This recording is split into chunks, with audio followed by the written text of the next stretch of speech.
Great, fellow fanboys! Tis I, Matthew, hitting up with another Fanboy review. On Saturday, I went and saw Kingsman, The Secret Service, based on the comic book called The Secret Service. Going in, I didn't think much of it. I'm like, oh boy, it's another comic book movie. You know, from something I've never heard of. Well, appearances can be deceiving.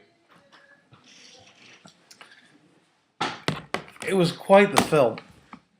I mean, seriously. Action, adventure, comedy, a little bit of romance, cute puppies, gun fu, one-liners, Sam Jackson as a bad guy. You couldn't go wrong. I enjoyed the hell out of it. I really did. I'm not going to lie. I mean, it was action and comedy from the beginning all the way to the end. And then they gave you a little more. You know? Had some fight sequences, had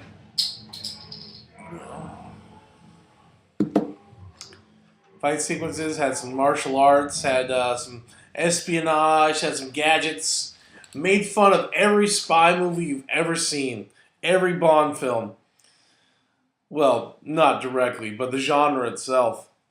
So, Colin Firth was the older secret agent. We've already said Sam Jackson was the baddie. Whom was... Oh, Mark Strong was in it. He's cool.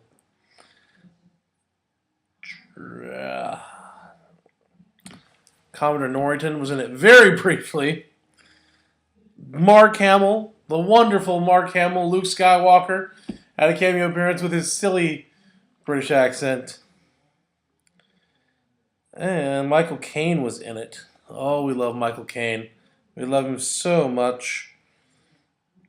And... oh, it doesn't say the fellow's name. Who played... oh, Taron Egerton was your star. I've never heard of him. He was in... nothing I've seen. Okay, so he's new on the scene, and his first movie was a powerhouse. Who directed the gosh darn thing? Let me see here. Go back.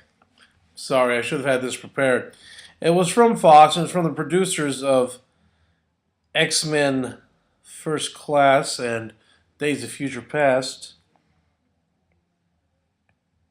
Matthew Vaughn. All right, what else did he do?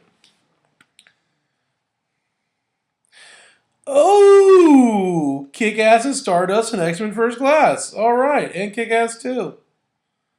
Freaking groovy. Oh, and Layer Cake. I love Layer Cake. All right, and he was a producer on Snatch and Lock, Stock, and Two Smoking Barrels. Far Out. Okay, I love this guy. Great. He did some wonderful films, you know? And this one was no exception. I mean, it was a riot. I didn't think it was going to be funny. I really didn't.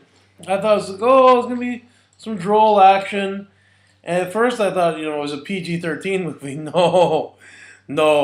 This is very, very, very, very rated R. There's even some rock and roll in it. A friend of mine recommended it to me, and now I'm recommending it to you. Don't wait for DVD on this one. Go see it. Go see it with a friend. Maybe a friend who likes this type of movie. I mean, if you have nervousness about going to see a comic book movie, unless you knew it was from a comic book, you wouldn't freaking know at all. It was fantastic. It was a laugh a minute. It was a action scene a minute. Sam Jackson had this crazy little lisp as the movie and the bad guy. He's an evil genius trying to destroy the world and rebuild it. We've seen this type of plot before. Once again, it makes fun of every gosh darn Bond movie. And Flint and Jack Ryan, the works. But I had a blast. And if you go watch it, I think you'll have a blast too. Short and sweet tonight, guys. I wish I had more to say about it, but other than it rocked, what else can I say? There's some great lines. There are some absolutely great lines. Oh, and there's this girl. She's got blades on her feet, like prosthetics, and she does ninja kicks, and people get cut in half. It's violent. Violent as all get out. But what a great ride. What an absolutely great ride. So Matthew Vaughn, I applaud you, sir. Camera work, great. Acting, great.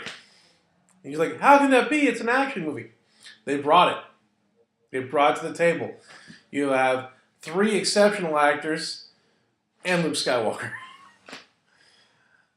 And they always give their best. Sam Jackson always gives a good performance. Colin Firth, Michael Caine. It's like even if they're in a bad movie, they're not bad in it. You know? Freaking Deep Blue Sea, starring Samuel L. Jackson. We lose him in the first 5 minutes of the film. He was still good in it. He still gave a great performance. Colin Firth was in, What a Girl Wants with Amanda Bynes. That's a terrible movie, but he was still good in it. So, take a chance. It's not much of a chance. I think you'll have a roaring good time. I don't know if it's available in 3D. It should be. Oh, the opening credits. The opening scene of the movie. They blow up a building, right? And then the parts of the building come tumbling out and hit the road and bounce up into the credits. I was just like, brilliant! So, that's the kind of movie you're in for. The trailers don't really do it justice, not by a long shot, but that's all I got for you, fellas. Next, I'm hoping to go see 50 Shades of Grey. Shh, maybe with a girl. Oh no! So we'll see how that goes. Anyway, fellow fanboys, you keep watching them. I'll keep reviewing them. Live long, prosper, and fracking nanu nanu. Good night, everybody.